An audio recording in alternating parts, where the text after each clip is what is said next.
यानंतर RG गायकवाड यांना सन्मानित करण्यात येत आहे। एक एक कार्यकर्ते या आणि त्यांना सन्मानित करा। हो दे हो दे।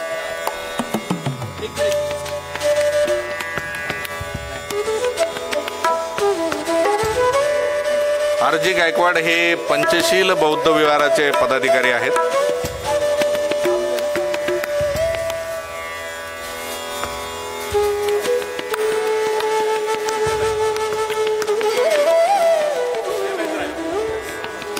मयूरजी काळभोर यांनाही सन्मानित करण्यात येत आहे।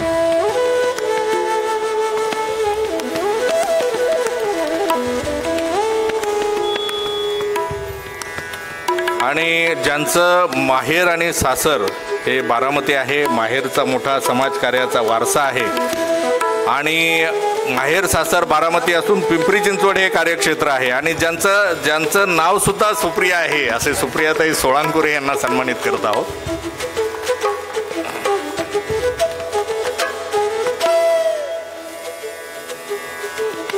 खरं म्हणजे ही व्याख्यानमाला गेली अनेक वर्ष 20 वर्ष या परिसरामध्ये सुरू आहे।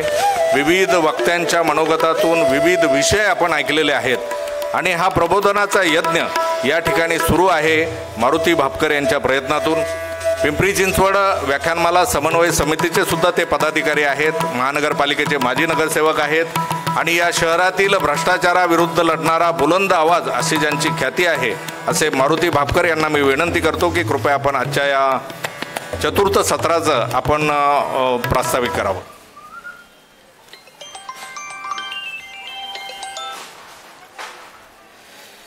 जय भवानी तरुण मंडळाच्या वतीने शिव फुले शाहू आंबेडकर लोकमान्य व्याख्यानमालेचं चौथ्या दिवसाचं आजचं पुष्प गुंफण्यासाठी उपस्थित झालेले आपल्या महाराष्ट्राचे सुपुत्र, ज्यांचं दिल्लीमध्ये महाराष्ट्राचा ढाण्या वाघ अशा प्रकारे उल्लेख केला जातो असे माननीय अशोकजी वानखडे सर या ठिकाणी आज उपस्थित झालेले आहेत। त्यांचे मी मोहननगरवासियांच्या वतीने, पिंपरी चिंचवड शहरातील तमाम नागरिकांच्या वतीने, व्याख्यानमाला समन्वय समितीच्या वतीने आणि शहरवासियांच्या वतीने मनापासून स्वागत करतो। तसेच आजच्या या व्याख्यानाचे अध्यक्ष मानवजी कांबळे, माजी नगरसेवक प्रसादजी शेट्टी, मयूरजी काळभोर, माननीय बापूसाहेब गायकवाड, श्री गायकवाड, सुप्रियाताई, मंचावरील सर्व मान्यवर, उपस्थित सर्व मोहननगर आणि परिसरातील श्रोत्यांनो, खरं तर व्याख्यानमाला समन्वय समितीच्या वतीने हा कार्यक्रम आपण दरवर्षी संपूर्ण शहरामध्ये सर आम्ही घेत असतो आणि व्याख्यानमालेची शृंखला जवळजवळ महिना दीड महिना आमची चालते। त्यामधील आमची व्याख्यानमाला 6 दिवसाची व्याख्यानमाला या ठिकाणी घेते आणि या परिसरातच नव्हे तर संपूर्ण शहरातील नागरिक आमच्या व्याख्यानमालेला प्रतिसाद देतात। अतिशय यशस्वी व्याख्यानमाला म्हणून आमची व्याख्यानमाला परिचित आहे। या व्याख्यानमालेमध्ये आत्तापर्यंत अनेक नामवंत वक्ते वानखेडे सर येऊन गेलेले आहेत। त्यामध्ये ज्येष्ठ नेते ND Patil sir, comrade Govind Pansare, माननीय प्रकाशजी आंबेडकर, उत्तमजी कांबळे, प्राध्यापक ND पाटील सर, भाई वैद्य, मेधापाई पाटकर, त्याच्यानंतर योगेंद्रजी यादव, अरविंदजी केजरीवाल, त्याच्यानंतर योगेंद्र यादव, अरविंदजी केजरीवाल असे नामवंत वक्ते आमच्या या व्याख्यानमालेमध्ये आले। त्यामध्ये आज आपण आमच्या व्याख्यानमालेला उपस्थिती लावली। खरं तर हा सुवर्णयोग आहे आणि आम्हाला आपल्याबद्दल कायम कुतूहल आहे की दिल्लीमध्ये आमच्या महाराष्ट्राचा माणूस महाराष्ट्राचा आवाज त्या ठिकाणी बुलंद करतो, याचा अभिमान आणि स्वाभिमान आम्हाला निश्चित आहे आणि म्हणून या ठिकाणी आमच्या पिंपरी चिंचवड शहराच्या वतीने आमच्या या टायगरचा या ठिकाणी सन्मान यथोचित झाला पाहिजे या भूमिकेतनं आज आम्ही आमच्या शहराच्या वतीने आपला क्रांतीसूर्य महात्मा फुलेंची पगडी घालून या ठिकाणी स्मृतिचिन्ह देऊन सन्मान केलेला आहे। खरं तर वानखेडे सर 7 मेला आपल्या व्याख्यानमालेची सुरुवात झाली आणि 7 मेलाच आपल्या भारत देशातल्या शूर सैनिकांनी पाकिस्तानवरती अटॅक केला। आता अशा स्थितीमध्ये हा कार्यक्रम घ्यावा का नाही अशा प्रकारचा प्रश्न संयोजक म्हणून आमच्या समोर होता। मात्र मी आपल्याशी चर्चा केली, देसाई सरांची चर्चा केली, सर्व वक्त्यांशी चर्चा केली, आमच्या काही मानवजी असतील इतर मान्यवरांशी चर्चा केली की अशा स्थितीमध्ये आपण ही व्याख्यानमाला सुरू ठेवायची का स्थगित करायची, कारण देशावरती अशा प्रकारे संकट असताना आपण नेमकं केलं काय पाहिजे. मात्र बहुसंख्य लोकांनी बहुमताने हा फैसला झाला की हे प्रबोधनाचं कार्य आहे, इतके मान्यवर मंडळी आलेले आहेत, युद्धाचा प्रसंग आहे, देश आपला लढतोय, आपले शूर सैनिक लढतायत, पराक्रम करतायत, या व्याख्यानमालेमधूनच ज्या पद्धतीने युद्धाचा जर प्रसंग आला आपल्या शहरावरती, आपल्या राज्यावरती, आपल्या देशावरती संकट केला, तर आपण भारतीय नागरिक म्हणून इथं सुद्धा आपण विचार विनिमय करू शकतो आणि कशा पद्धतीने आपल्या नागरिकांच्या पाठीशी ठामपणे उभं राहू शकतो, ही भूमिका घेऊन व्याख्यानमाला अशा विशिष्ट परिस्थितीमध्ये आम्ही सुरू ठेवली. आणि आज तुम्ही मला फोन केलात की युद्धविराम झाला आणि माझी प्रतिक्रिया पुण्यामध्ये घेण्याकरता मी थांबलोय. 10 मिनिटं उशीर होईल पण वेळ येईन. मी परत एकदा श्रोत्यांना सांगतो की वानखेडे सर दिल्लीवरून फ्लॅटने आले, काल पुण्यामध्ये मुक्कामाला होते आणि वेळेवर या ठिकाणी आले, पण नेहमीप्रमाणे आपण उशिरा आलात. माझी विनंती आहे की उद्याही हेमंत देसाई सर वेळेवर येतील, आपण कृपया वेळेवरती यावं. दिल्लीवरनं एवढे मोठे वक्ते येतात आणि आपण वक्ते आल्यानंतर येतो, हे निश्चित चांगलं दिसत नाही. पुन्हा एकदा मी वानखेडे सरांचं स्वागत करतो. मी आज मनोगत या ठिकाणी व्यक्त करणार नव्हतो, कारण आमचं ठरलं होतं की प्रास्ताविक मी करायचं नाही. मात्र आपले श्रोते यायला वेळ आहे, अजून पुढच्यावरती 5-50 लोक नाहीत, येणार श्रोते. मला माहिती आहे वानखेडे सर ज्यावेळी बोलायला उभे राहणार त्यावेळी श्रोते नक्की मोहननगर आणि परिसरातले येणार.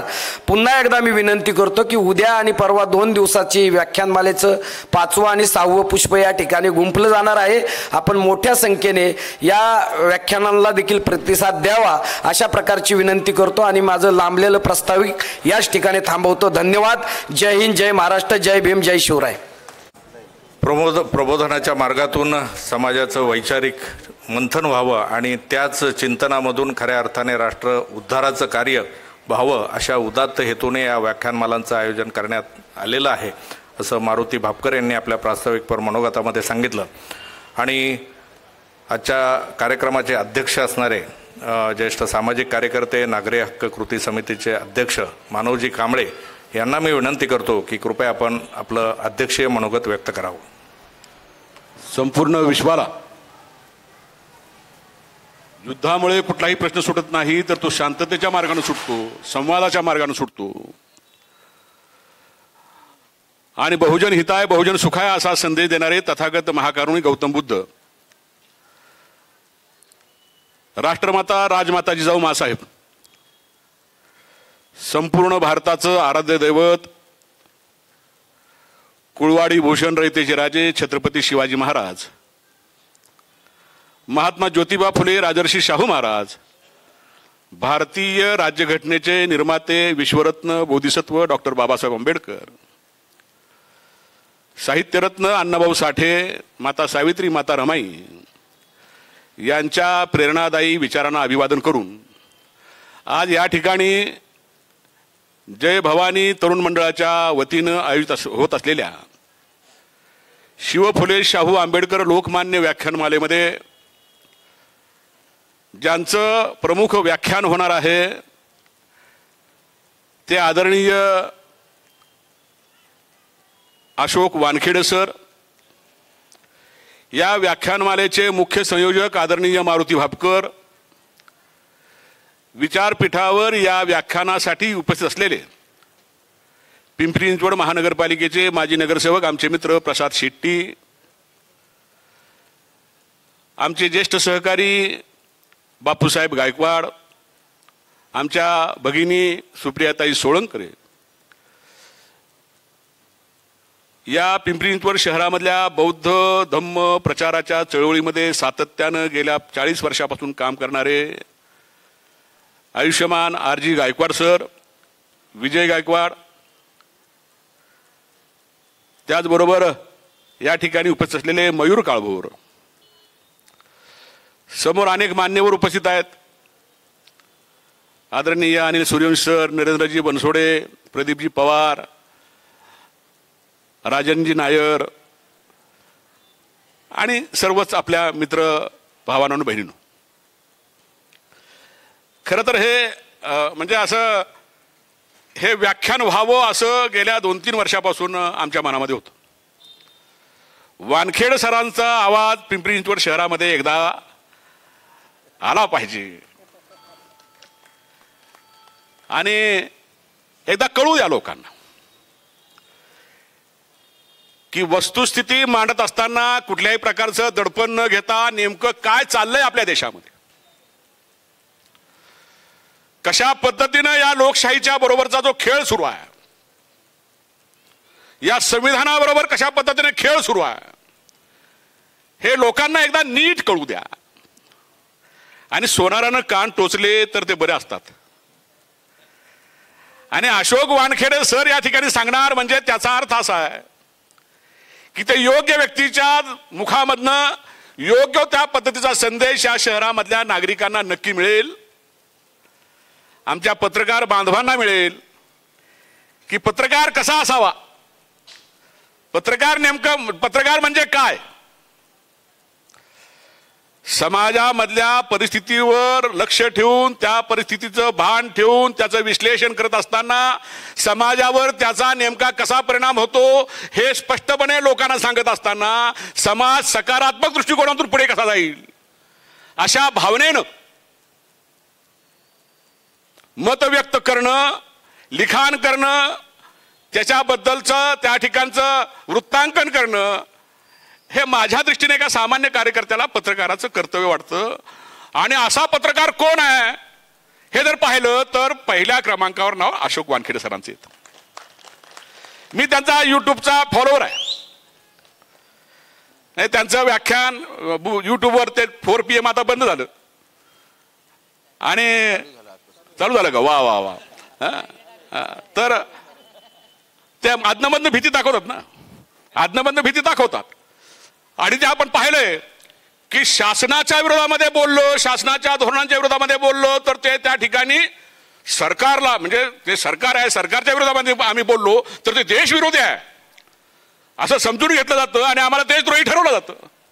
आणि मग आमचे बरेच स्नेही दावटे साहेब 5-5, 6-6 वर्षांपासून जेलमध्ये आहेत. मग त्या उमर खालीद पासून ते अगदी अनेक लोक आमचे ते भीमा कोरेगावमध्ये अडकलेले मानवाधिकार काम करणारे लोक, भीमा कोरेगावच्या प्रकरणामध्ये असलेले आमचे मानवाधिकाराचे जे कार्यकर्ते आहेत, त्यातल्या 2 जणांचा दुर्दैवानं मृत्यू झाला जेलमध्ये, पण त्यांनाही अजून सोडलेलं नाही. अशी जी मुस्कट दाबी चालली आहे व्यक्ती त्या ठिकाणी जी आपली अभिव्यक्तीची, व्यक्त होण्याची, बोलण्याची, लिहिण्याची, त्या ठिकाणी स्पष्टपणे आपलं म्हणणं मांडण्याची जी गळचेपी सुरू आहे, त्या गळचेपीच्या विरोधामध्ये बोलण्याचं धाडस करणारी लोक आता आपल्या देशामध्ये खूप कमी होत चाललेली आहेत आणि हे दुर्दैव आहे. आणि म्हणून आजचा जो विषय आहे वानखेडे सरांनी जो निवडलाय किंवा आपण त्यांना जो सांगितला की शिवराय फुले, शाहू आंबेडकर आणि संविधान, हा जो प्रवास आहे या देशाचा, शिवरायांच्या 350 वर्षापासूनच्या प्रवासापासून, राजकीय प्रवासापासून, सामाजिक त्यांच्या प्रवासापासून जी सामाजिक समता प्रस्थापित करण्यासाठी छत्रपती शिवरायांनी आपलं राज्य शकट हाकलं. इथल्या 18 पगड जातींना, 12 बलुतदारांना, इथल्या सर्वसामान्य लोकांना कुठल्याही प्रकारचा धर्माचा भेद न ठेवता, कुठल्याही प्रकारच्या जातीचा भेद न ठेवता त्यांना एकत्र आणले का स्वराज्याच्या भावनेत. आणि अस्तित्वात नसलेलं स्वातंत्र्य निर्माण केलं छत्रपती शिवरायांनी.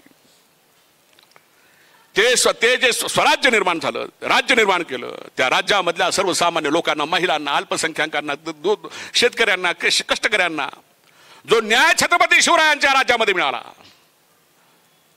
तो मधल्या काळामध्ये काही नतद्रष्ट लोकांच्या ताब्यामध्ये सत्ता गेल्यानंतर पुन्हा एकदा विषमता प्रस्थापित झाली. त्या विषमतेवर उपचार करण्यासाठी किंवा त्या विषमतेवर आघात करण्यासाठी, त्या विषमतेवर त्या ठिकाणी आसूड ओढण्यासाठी महात्मा ज्योतिबा फुल्यांनी जे काम केलं, माता सावित्रीने जे काम केलं, फातिमा शेखने जे काम केलं, आणि त्याच्यामुळे या समाजामधल्या विषमतेकडे लक्ष लोकांचं गेलं. आणि ही विषमता नष्ट करण्यासाठी म्हणून महात्मा फुल्यांनी जे योगदान दिलं, त्याच्यामधनं जो सामाजिक अशा पद्धतीचा एक आविष्कार या देशामध्ये निर्माण झाला.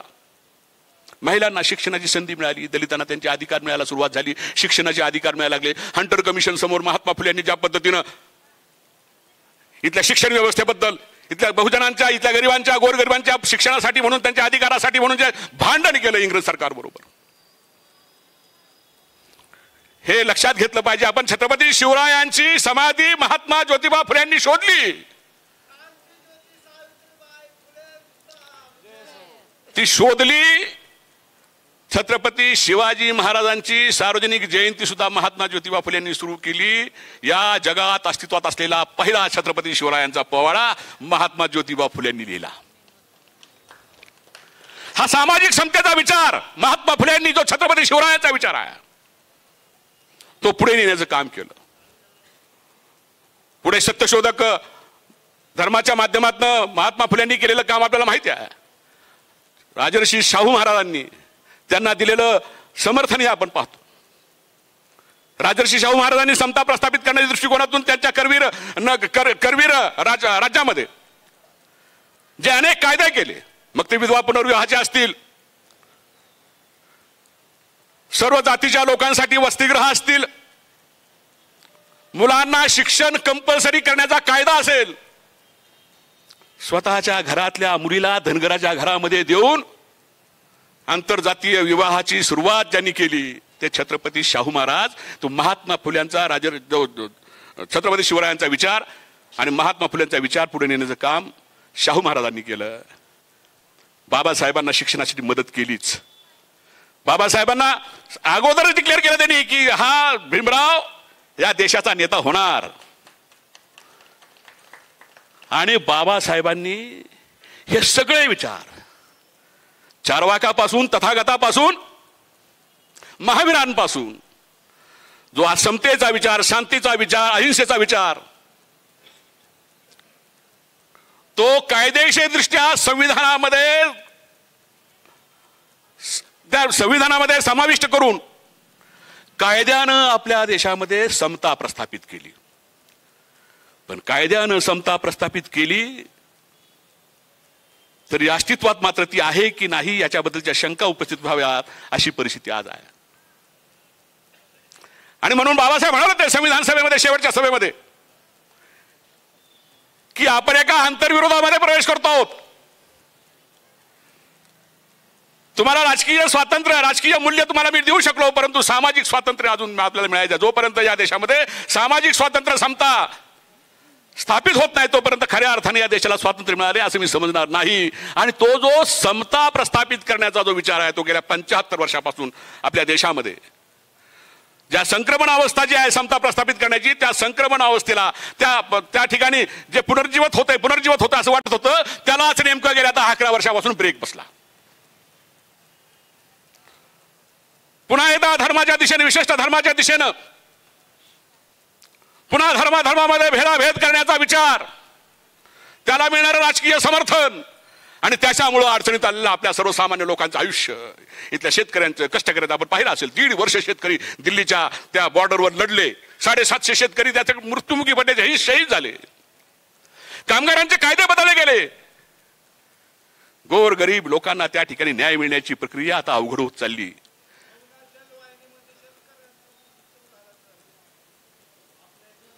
बरोबर आहे तुमचं म्हणणं. तर हे सगळं जे आहे, हे सगळं छत्रपती शिवरायांपासून ते संविधानापर्यंत जो विचार आहे स्वातंत्र्य, समता, बंधुतेचा, त्या विचारावर आघात सुरू झालेले आहेत. आणि म्हणून आता मग आपल्यासारख्या लोकांना, आपण जे पुरोगामी चळवळीमध्ये काम करणारे कार्यकर्ते आहोत, कुठल्याही राजकीय पक्षामध्ये तुम्ही असाल, परंतु आपला विचार जो आहे तो या देशामध्ये स्वातंत्र्य, समता आणि बंधुता प्रस्थापित करण्यासाठी म्हणून जे आपलं काम आपल्याला करायला पाहिजे त्याची जाणीव प्रत्येकामध्ये निर्माण व्हायला पाहिजे. म्हणून वानखेडे सर तुम्हाला इथे निमंत्रित केलं आहे. आणि या व्याख्यानमालेचं, या शिव फुले शाहू आंबेडकर लोकमान्य व्याख्यानमालेचं एक वैशिष्ट्य आहे. जावटे सर आपल्याला माहिती आहे की ही इतक्या व्याख्यानमाला या शहरामध्ये चालतात. जवळपास 90-92 दिवस या चालतात. 3-3, 4-4 दिवसाच्या व्याख्यानमाला वेगवेगळी मंडळं या ठिकाणी आयोजित करत असतात. पण ही एकमेव व्याख्यानमाला अशी आहे की जी फक्त आणि फक्त पुरोगामी विचाराचाच प्रचार आणि प्रसार करते. हे धाडसाचं काम आहे. राजकारणामध्ये काम करतात मारुती भापकर. राजकीय कार्यकर्त्याला, प्रसाद भाऊ तुम्हाला माहित आहे की राजकीय कार्यकर्त्याला असा विचार मांडणं किंवा प्रचार त्याचा प्रसार करणं किती अवघड असतं हे त्यांनी भोगले, सोसले, आम्ही पाहिले. पण तरी छातीचा कोट करून सगळ्या प्रकारच्या रिस्क किंवा सगळ्या प्रकारच्या त्या ठिकाणी धोके पत्करून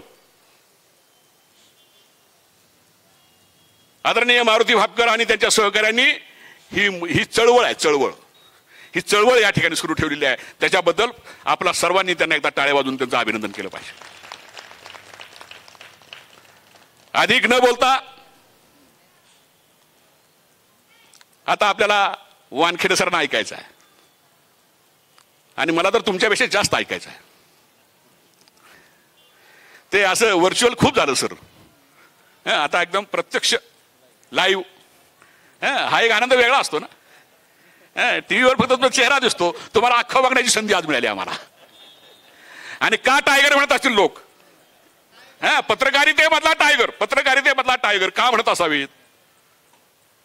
म्हणजे कसं आहे, तर पतौडी ते आपले कोण पतौडीचे खेळाडू होते ना, त्यांना काय म्हणायचे? टायगर म्हणायचे. का म्हणायचे माहिती? टायगर कशासाठी म्हणायचे? मनसूर अली खान पतौडींना टायगर का म्हणायचे? तर त्यांच्या बॅटिंगसाठी नाही, त्यांच्या फिल्डिंगसाठी. बॉल आल्यानंतर किती स्पीडने असू द्या, त्याच्यावर झडप टाकून त्याला पकडणार आणि सगळ्या खेळावर नियंत्रण मिळवणार, म्हणून त्यांना टायगर ऑफ क्रिकेट म्हणायचे. तसं या व्यवस्थेमध्ये काही वाईट चाललंय, काय त्या ठिकाणी काय अनैतिक गोष्टी होत आहेत, त्याच्याकडे लक्ष देऊन, त्याच्यावर लक्ष ठेवून, त्याला पकडून, त्याच्यावर झडप टाकून ते सर्वसामान्य लोकांच्या समोर आणून त्याचा सर्व प्रकारे काय त्याला म्हणतो आपण, पर्दाफाश करण्याचं काम अशोक वानखेडे सर करतात. म्हणून तुमच्याबद्दल आम्हाला खूप अभिमान तर आहेच, पण भीती वाटते. भीती अशासाठी जे सत्तेमध्ये आहेत ते तुमचं बोलणं कधी बंद करतील. तुम्ही बोलायचे बंद होणार नाही मला माहिती आहे, पण बोलण्याच्या सगळ्या यंत्रणा कशा ताब्यात घेतील काय मला माहित नाही. पण जसं आपण म्हणतो, अरे काय कराल तुम्ही? आमचा युट्यूब चॅनल बंद कराल, आमचं लिखाण बंद कराल, चौकामध्ये जाऊन खुर्च्या टाकून लोकांना बसून बोलू ना, आम्ही सांगू लोकांना, त्याच्यावर तर तुम्ही बंधन नाही आणणार. ते तर आम्हाला संविधान अधिकार दिलाय आणि तो अधिकार प्रस्थापित करण्यासाठी, मनोबल वाढण्यासाठी म्हणून अशा प्रकारच्या व्याख्यानांचं आयोजन, अशा प्रकारच्या विचारांचा प्रचार प्रसार हे होणं गरजेचं आहे. आणि ते गरज आज आपली या ठिकाणी वानखेडे सर पूर्ण करणार आहेत अशी मी अपेक्षा व्यक्त करतो. आणि पुन्हा एकदा त्यांचं या ठिकाणी स्वागत करतो. माझं लांबलेलं माझं अध्यक्षीय भाषण मी या ठिकाणी थांबवतो. धन्यवाद. जय भीम, जय संविधान, जय हिंद. धन्यवाद मानवजी.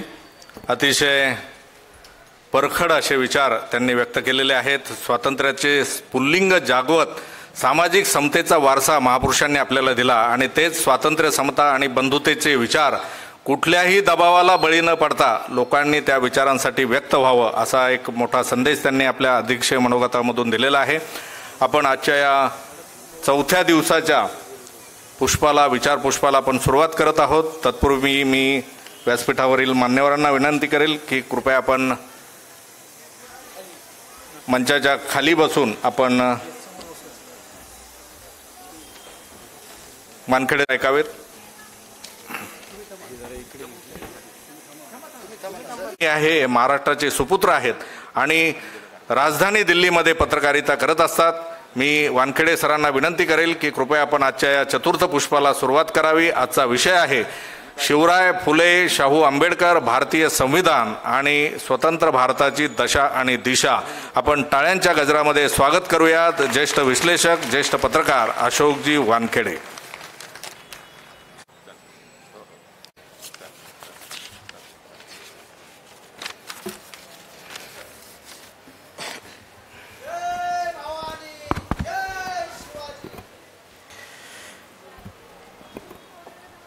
आदरणीय मंच, समोर बसलेले बंधू भगिनी, जय भवानी तरुण मंडळ यांच्या या व्याख्यानमालेतलं 4थं पुष्प म्हणून मी आज तुमच्यासमोर उभा आहे. थोडा उशीर झाला, थोडा मी टाईम पाहतो कारण आम्ही सगळे न्यूज चॅनलवाले थोडंसं वेळेवर प्रोग्रामच्या हिशोबाने पळावं लागतं. पण आज मी अक्षरशः गाडीत बसलो असताना गेस्ट हाऊसला माझ्या ऑफिसमधनं फोन आला की ट्रम्प का ट्वीट आया है, सीज फायर हो गया, अभी लाईव्ह जाना पडेगा. मी तसंच उलट्या पावलांनी पळत गेलो वापस गेस्ट हाऊसला आणि ट्रम्पचं ट्वीट वाचल्यावर तळपायाची आग मस्तकात गेली आणि मग एक अर्धा तासाचा प्रोग्राम देत लगेच मी इथे आलो. एका अर्थाने बरं झालं सीज फायर झाली, कारण या मालेमध्ये काय बोलावं, विषय असा होता ज्वलंत की त्याच्यावर कितीतरी प्रश्न समोर ठेवायचे, कितीतरी वस्तुस्थिती जी वास्तविकता आहे देशातली ती तुमच्यासमोर ठेवायची. परंतु युद्धकालीन जर स्थिती असली तर नेहमी आपण सरकारच्या सोबत उभे असतो, कारण त्यावेळेला देश असुरक्षित असतो. देशासाठी जेव्हा आपले सैनिक लढत असतात तेव्हा कमीत कमी आपण सगळ्यांनी मिळून त्यांना साथ द्यावी, हा एक नेहमीचा एक परंपरा आहे आपली. आणि आम्ही वेगळी पत्रकारिता करत नाही, त्यामुळं आम्ही आमच्या न्यूज चॅनलला ठरवलं ज्या दिवशीपासून युद्धस्थिती निर्माण झाली त्या दिवशी आम्ही फक्त मिनिस्ट्री ऑफ डिफेन्सनी दिलेले वक्तव्य आणि त्याच्यावरच आम्ही सीमित राहिलो. पण अशा वेळेला सुद्धा ज्यांनी कधी वॉर रिपोर्टिंग केली नाही, ज्यांना कधी डिप्लोमॅसी काय आहे हे माहीत नाही, असे आमचे अँकर्स तोंडा वाटेल ते वायफळ गोष्टी करत होते. त्यामुळं देशाची पण स्थिती बिकट झाली. शेवटी सारखं देशाला सांगावं लागलं, डिफेन्स मिनिस्ट्री, एक्सटर्नल अफेअर मिनिस्ट्रीला, की अरे बाबांनो तोंड साळून बोला, मूर्खासारखं बोलू नका, नुसत्या कराचीवर हमला करू नका, कुठल्या लाहोरमध्ये आम्हाला घुसवू नका. त्यामुळे देशाची प्रतिमा नेहमी म्हणजे वाईट होत असते आणि कुठे ना कुठे त्रास होतो. पण हे जेव्हा सीज फायर झालं तेव्हा मला वाटलं की चला देवानी माझी ऐकली, काहीतरी प्रार्थना ऐकली, कमीत कमी मी आता मन मोकळेपणाने तुमच्याशी बोलू शकतो, कारण आता सीज फायर झालं. त्यामुळं पुन्हा स्थिती नॉर्मल झाली आणि पुन्हा देशाला प्रश्न विचारायचे, सत्तेला प्रश्न विचारायचे, सत्तेसमोर जे वास्तविकता आहे ते मांडण्याचा प्रयत्न करायचा, हे एक पत्रकाराची एक मूलभूत कर्तव्य असतं. फार वाईट स्थिती आहे पत्रकारिताची आपल्या. इतक्या दुर्दैव आहे आमच्या पत्रकारिताचं की जी नुसती पत्रकारिता करणाऱ्या माणसाला सुद्धा तुम्ही स्वागत करता आणि म्हणावं लागतं की हे फार मोठं काम करत आहे. अहो मी फक्त पत्रकारिता करतो, ही पत्रकारिता प्रत्येक पत्रकाराने करावी हीच अपेक्षा आहे. परंतु काय सांगावं, जेव्हा पत्रकारितेच्या नावाखाली पत्तलकारिता चालते, पत्रावळीवरचे उष्ट खायला लोक तयार असतात दिलेल्या पैशाला, आणि मग शेवटी व्यक्तिपूजा लोक करत असतात आणि त्या व्यक्तिपूजेपायी या पत्रकारिताचे सगळ्यांनी अक्षरशः 12 वाजलेले आहेत. अक्षरशः पत्रकारिता म्हणजे आता स्वतःला पत्रकार म्हणणंसुद्धा लाजिरवाणं झालेलं आहे. अशा स्थितीमध्ये आज आपण इथे आहो. पुन्हा एक वेळा आपण सगळ्यांतर्फे, या मंडळातर्फे, पिंपरी चिंचवडच्या लोकांतर्फे पुन्हा एकदा भारतीय सैन्याला सॅल्यूट करतो की त्यांनी कमीत कमी प्रत्येक ठिकाणी जेव्हा जेव्हा देशावर संकट आलं तेव्हा तेव्हा ते आपल्या छातीचा कोट करून सीमेवर उभे होते आणि त्यांनी कधीही ज्याला सुप्रीम सॅक्रिफाईस म्हणतात ते करायला मागं पुढं पाहिलं नाही. पण मूळ विषयाला हात घालायच्या अगोदर, कारण सीज फायर झालं आहे आणि सीज फायर झाल्यानंतर मला वाटतं त्याच्यावर पहिले 2 शब्द मी बोलू इच्छितो. ते म्हणजे ट्रम्पचं जे ट्वीट होतं, त्या ट्रम्पच्या ट्वीटमध्ये हे होतं की रात्रभर दोन्ही देशांच्या लोकांशी निगोशिएट केल्यावर शेवटी असं ठरलं की दोन्ही देश तुरंत सीज फायर करतील. या दोन्ही देशांनी कॉमन सेन्स वापरला, हे फार बरं केलं, हा त्याचा शब्द होता. आणि त्या शब्दावर माझं ऑब्जेक्शन होतं, कॉमन सेन्स कशाला म्हणतो हे अमेरिकेच्या राष्ट्रपतीला सुद्धा कळतं का? भारताच्या छातीवर येऊन यदि अतिरेकी आमच्या लोकांना गोळ्या घालून मारतात आणि त्याचा हिशोब चुकता करण्यासाठी यदि आम्ही आतंकवाद्यांच्या ठिकाणावरला नष्ट करतो तर मग तो युद्ध कसलं झालं? आम्ही आमचा अधिकार वापरला. हा कॉमन सेन्स ट्रम्प साहेबांचा कुठे जातो? जेव्हा हमास आणि इस्रायलचं युद्ध होतं तेव्हा ते इस्रायलच्या पाठीमागे का उभे असतात? तेव्हा त्यांचा कॉमन सेन्स कुठे जातो? जेव्हा रशिया युक्रेनचं युद्ध होतं आणि ते युक्रेनच्या राष्ट्राध्यक्षाला आपल्या घरी बोलावून धमकावतात. त्यामुळं हे अक्षरशः लाजिरवाणी गोष्ट आहे. आज हा अधिकार या देशातल्या लोकांना आपल्या सरकारला विचारायचं. सरकार आपलं आहे, आपण निवडून दिलेले पंतप्रधान आहेत, त्यांना जरी वाटत असेल ते वर्ण जन्माला आले सरळ, लेकिन आम्हाला माहीत आहे त्यांना जन्म कोणी दिला. त्यांना जन्म 145 कोटी लोकांनी दिलेला आहे, म्हणून ते पंतप्रधान म्हणून तिथे उभे आहेत. आज प्रश्न असा आहे, तुम्ही सीज फायर केलं, कुठल्या कंडिशनवर केलं साहेब? तुम्ही सीज फायर केलं काय म्हणून केलं साहेब? तुम्ही सीज फायर केलं एका अमेरिकेचा राष्ट्रपती म्हणतो म्हणून केलं. आज पाकिस्तान पूर्णपणे दबत आला होता. अशा वेळेला पाकिस्तानला जर आपण मागच्या 2 दिवसाचा घटनाक्रम पाहिला तर वाटतं पाकिस्तानला सगळं काही मिळालं. त्यांना IMF कडनं पैसे पाहिजे होते, ते त्यांना मिळाले. त्यांना विराम पाहिजे होता, कारण त्यांची फजिती झाली होती, ते त्यांना मिळालं. आणि शेवटी आम्हाला काय मिळालं?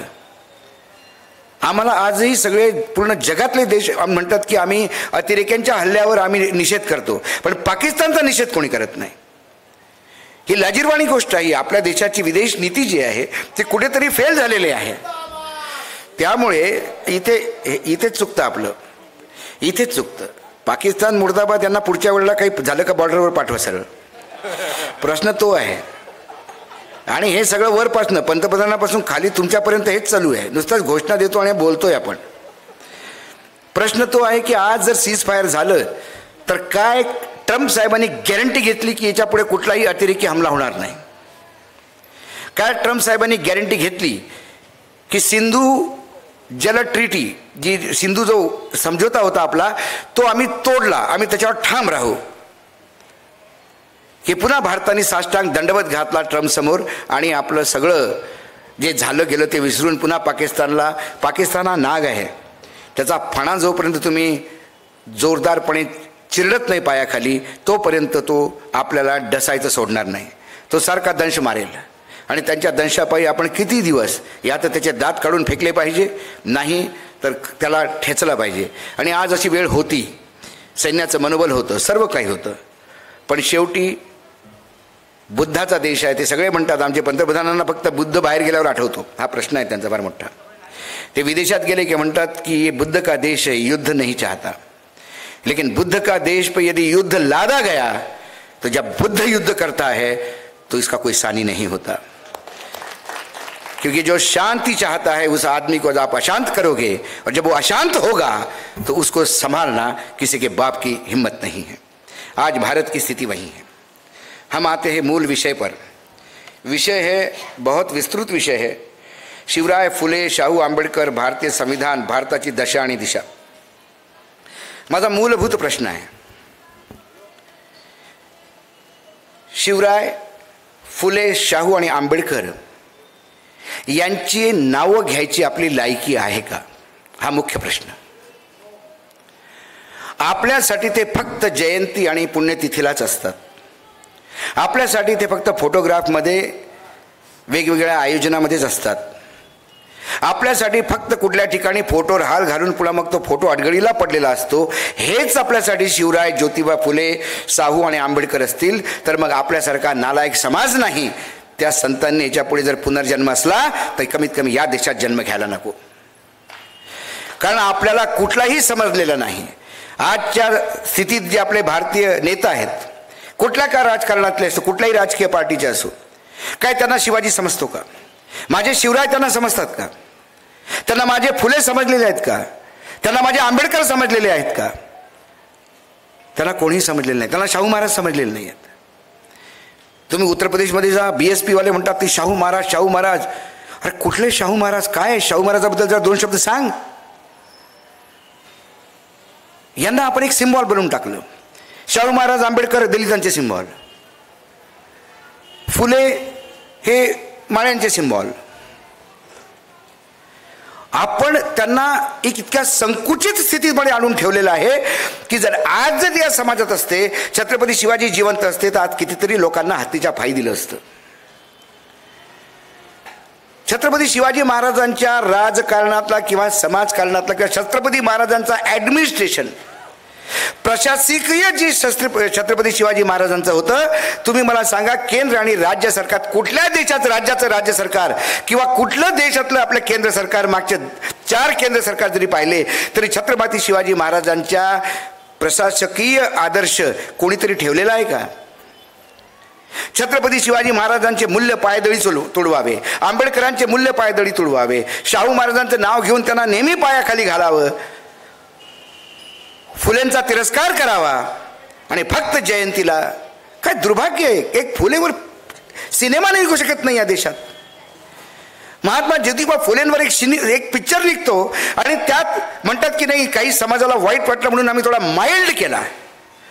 अरे छत्रपती शिवाजी महाराज असो या आमचे ज्योतिबा फुले असो, अरे यांचं जीवन तुम्ही काय एंटरटेनमेंटसाठी वेगळं करणार काय? 2-4 गाणे घालणार, त्यांना डान्स करायला लावणार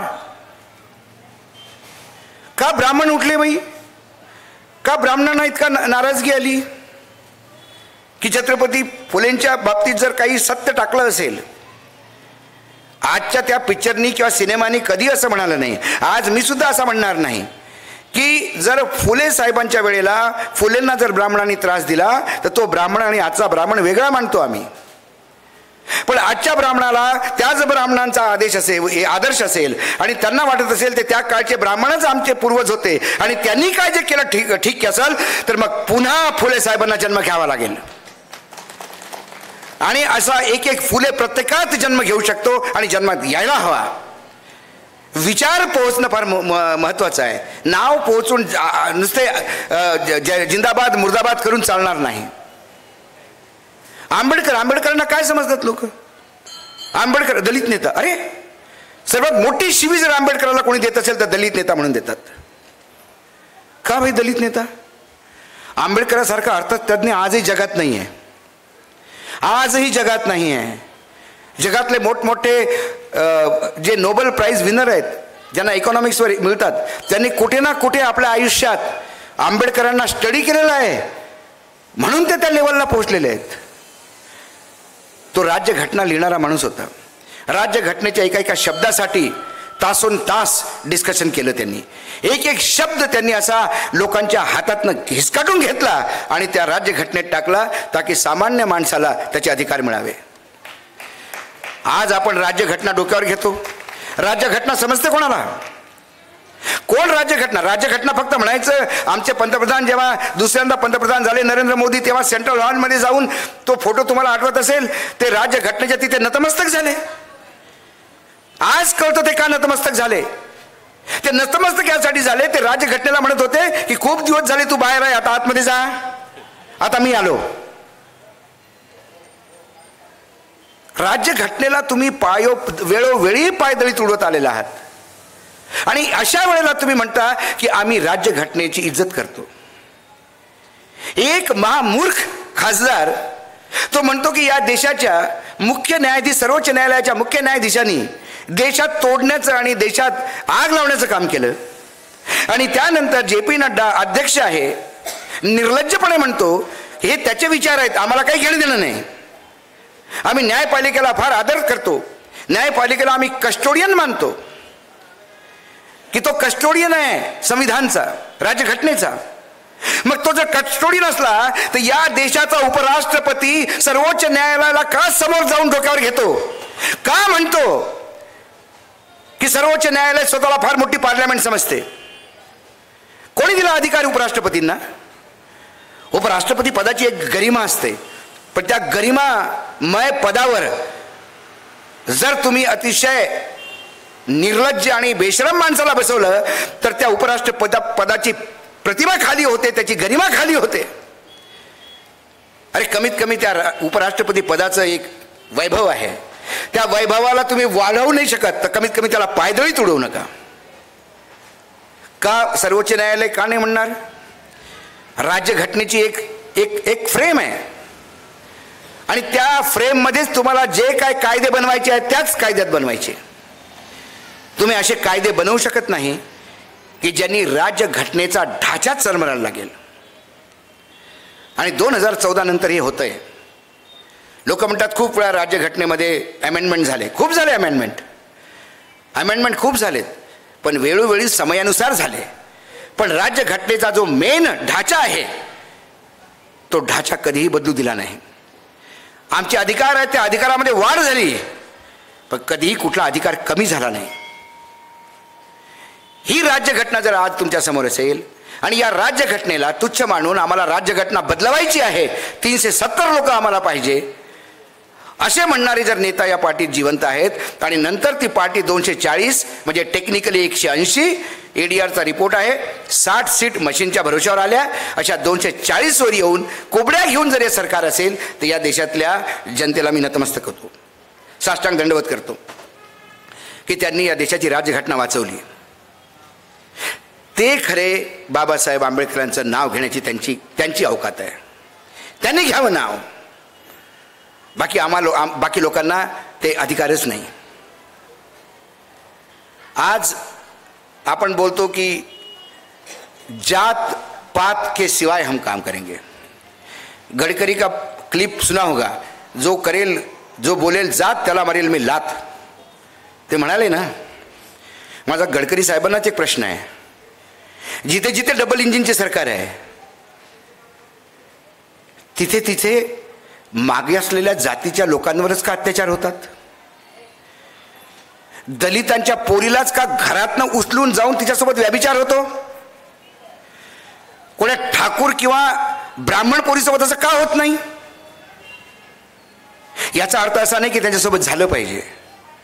आमच्यासाठी स्त्री ही स्त्री आहे, आमच्यासाठी ती यात माता आहे, भगिनी आहे, पुत्री आहे, कुठली का स्त्री असे ना. आणि मग बिल्किस बानू तिचे अत्याचार तिच्यावर ऐकल्यावर अंगावर म्हणजे माणूस हे होऊन जातो, चलबिचल होऊन जातो. 8 लोकांना घेऊन ती परिवाराला घेऊन ती पळते आणि हे पाठीमागं तथाकथित मारेकरी तिच्या पाठीमागं शेतात जातात. त्या गरोदर बाईच्या हाती 3 वर्षाची मुलगी आणि 8 लोकांचे तलवारीने मारून टाकलं जातं, 8 लोकांची हत्या होते. आणि त्यानंतर तिच्या मुलीला हातात घेऊन जमिनीवर आपटून आपटून मारलं जातं त्या आईसमोर. इथंच थांबत नाही तर ते 7 नराधम तिची इज्जत लुटतात सामूहिक. त्यानंतर त्या सगळ्यांना सर्वोच्च न्यायालयाने सजा दिली, आजीवन कारावास. गुजरात सरकार त्यांना सोडतं आणि ते जेव्हा बाहेर येतात तेव्हा बीजेपी के जय बोलने वाले लोग उनका जुलूस निकालते हैं, उनका स्वागत करते हैं. म्हणजे कुठल्याही बाईची इज्जत तुम्ही अशी पाळता? अरे काय, कुठल्या तुम्हारी औकात भी है कि तुम छत्रपति शिवाजी महाराज का नाम लो? ये छत्रपति शिवाजी ही थे कि रांझा के पटेल ने जब व्यभिचार किया, और छत्रपति की उम्र भी क्या थी तब, 10-12 साल. दादोजी कोंडदेव ने पूछा छत्रपति जी क्या करना चाहिए, शिवराय क्या करना चाहिए इनको, शिवबा बोले हाथ पैर कलम करो, जान से मत मारो, हाथ पैर कलम करो और इसको वेशी पे टांग दो. त्याचे हात पाय तोडून त्याला वेशीवर टांगा आणि जनतेला कळू द्या की आई बहिणीच्या इज्जतीवर हात घालणाऱ्याचे छत्रपती शिवाजी महाराजांच्या या राज्यात काय होतं. आणि इथे तुम्ही बहिणीवर इज्जत लुटणाऱ्यांचे तुम्ही स्वागत करता. हे तुमचं आहे. एक बाबा डेरा सच्चा सौदा, त्याला सजा झाली. एका पत्रकाराची हत्या केली, सजा झाली. 2 स्त्रियांची इज्जत लुटली म्हणून त्याला सजा झाली. सुप्रीम कोर्टाने त्याला सजा दिली. पण हरियाणा पंजाबमध्ये निवडणुका आल्या की त्याला पॅरोल मिळतो, तो बाहेर येतो, यांना निवडून जिंकायला मदत करतो आणि वापस जातो. जे राजकीय दल बलात्कारियों से मदद लेते हैं उनकी नीयत क्या होगी, उनकी स्थिति क्या होगी, उनकी मानसिक स्थिती क्या होगी, उनकी कल्चर क्या होगी, त्यांची संस्कृती काय असेल हे तुम्ही ओळखायला पाहिजे. पण काय होतं, 1500 रुपये दिले की आपण बोलतो. 1500 रुपयात आपण विकल्या जातो. 1500 रुपये जे देतात ते काय अजित पवार साहेब, एकनाथ शिंदे साहेब, हे फडणवीस साहेब हे काय प्रॉपर्टी विकून देऊन राहिले का? आपल्याच पैशातले पैसे वाटतात. तेरा तुझको अर्पण क्या लागे मेरा. आणि त्यांनीच दिलेल्या पैशावर आपण पुन्हा वेळेपणासारखं त्यांच्या पाठीमागे जातो की लय मदत केली हो आम्हाला. होय म्हणून साहेबांनी 15 लाडकी बहीण म्हणे, लाडकी बहीण. अरे पण त्या लाडक्या बहिणीने कधी पाहिलं तिचा पोरगा काय करतो? अरे त्या भाच्याला नोकरी दे, बहिणीला पैसे नको. तुझ्या जवायाला जो तिथे शेतीत काम करतो त्याच्या मालाला किंमत दे. अरे बहीण तुला पैसे देईल, तुला कशाला हवा बहिणीला नको पैसे. या महाराष्ट्रातल्या बहिणी जिजाबाईचा वारस घेऊन आलेल्या आहेत, भीक मागत नाहीत. पण आपलं चुकतं. आपलं का चुकतं? कारण विरोधी पार्टी पक्ष पण त्याच्यात सारखेच नालायक. तुम्ही 1500 देता, आम्ही 2000 देतो म्हणे. अरे बाबा, राहुल गांधी 2000 देतो काय? स्वतःची इस्टेट विकून देतो का रे? ते म्हणे तुम्ही 2000 देता का? आम्ही 2100 रुपये देतो. आता कुठं आहे 2100 रुपये? 1500चे हप्ते देणं होत नाही. कारण लहान तोंडी मोठा घास. ज्या राज्यावर 10 लाख रुपये कर्ज आहे, त्या राज्यात जर अशी पैशाची लुटालूट करत असेल तर हे जे पैसे म्हणजे ना, हे पेन किलर आहे. आपलं डोकं दुखलं की आपण ॲस्प्रिन घेतो, ते काही काळासाठी बंद राहते, पुन्हा डोकं दुखायला लागते. आपल्याला इलाज पाहिजे परमनंट. या महाराष्ट्रातल्या शेतकऱ्यांनी नेहमी कोणी सत्तेमध्ये असला तर त्याला नेहमी मदत केलेली आहे. महाराष्ट्राचा शेतकरी, मी नेहमी म्हणतो, टाटा, बिर्ला हे मोठमोठे उद्योगांची नावं घेतो आपण. मी असा एकही उद्योगपती पाहिला नाही की ज्याच्याकडे पैशाची भरपूर आहे पण जर एखादी कंपनी लॉसमध्ये आली तर लगेच बंद करतो. टाटाकडे काय पैशाची कमी होती, पण नागपूरची एम्प्रेस मिल बंद झाली, पण लॉसमध्ये आहे, घाटे का धंदा नाही करते. पण माझा शेतकरी वर्षानुवर्ष पिढी दर पिढी तोट्यातच आहे साहेब. कारण तो धंदा करत नाही, तो कर्तव्य पार पाडतो. या देशातल्या 2 टाईम लोकांना 2 टाईम जेवणाची व्यवस्था करण्याचं कर्तव्य पार पाडतो. त्याच्या घरी त्याची बहीण लग्नाची असते, त्याची आई इलाजाशिवाय मरते, त्याच्या मुलालाच भविष्य नाही, तरी पण तो रात्रंदिवस शेतीत काम करतो. कारण सरकार निर्लज्ज आहे. त्यांना सगळ्यांना माहीत आहे, हे मलाच माहीत आहे आणि तुम्हालाच माहीत आहे असं नाही आहे, त्या सगळ्यांना माहीत आहे. पण इतके निर्लज्ज झालेले आहेत हे लोक की 5 वर्ष आता पहा, त्यांनी 6000 रुपये म्हणून या फोकनाड्या मारून गेला आमचा पंतप्रधान. महाराष्ट्रात 6000 रुपये सोयाबीनला देतो म्हणे. आता तो महाराष्ट्रात आला तर काही बोलतही नाही. या लोकांना अकाउंटेबिलिटी, आणि बरोबर 5 वर्षानंतर पुन्हा येऊन तो 8000 म्हणेल आणि आपण पुन्हा टाळ्या वाजवणार. टाळ्या वाजवणं बंद करा, जागरूक व्हा. आपण सारखं म्हणतो ना की देशात सरकार असं काम करतं, भ्रष्टाचार होतो. अहो कशामुळे होतो? आपण करू देतो म्हणून होतो. आमदार खासदार आपल्याला फार मोठे साहेब लागतात. कसला साहेब आमदार आणि कसला साहेब खासदार?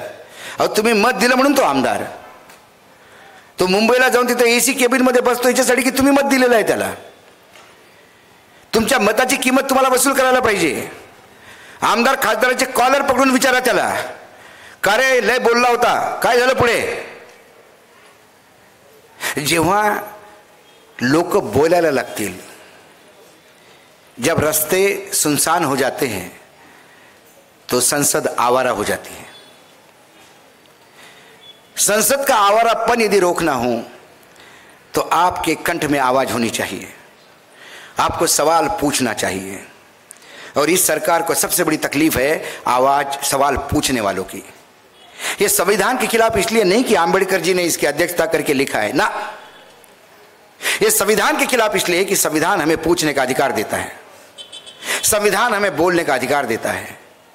और जब सवाल पूछे जाते हैं तो ये सरकार अनकंफर्टेबल हो जाती है क्योंकि किसी भी सवाल का जवाब इनके पास नहीं. आप सत्ता में बैठे, बिल्कुल बैठे. जब आप सत्ता में बैठे तो आपके खर्चे भी हम ढोते हैं. करोड़ों रुपए, यहाँ पे अजीत पवार जाता होगा, 10 गाड़ियाँ आगे पीछे जाती होगी, टो टो टो टो लाईट में जाता होगा.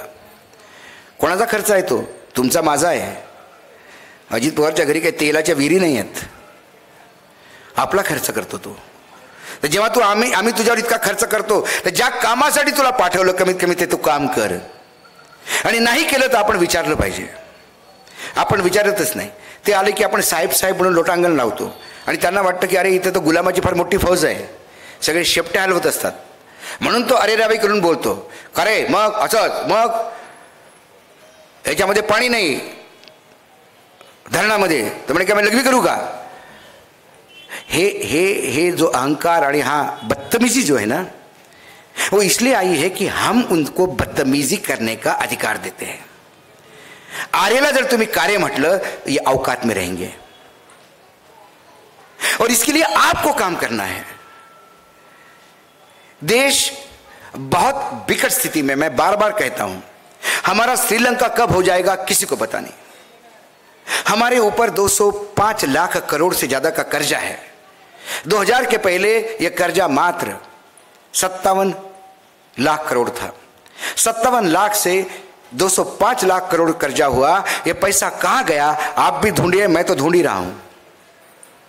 यह पैसा गया कहां? यह पैसा किसको जाता है?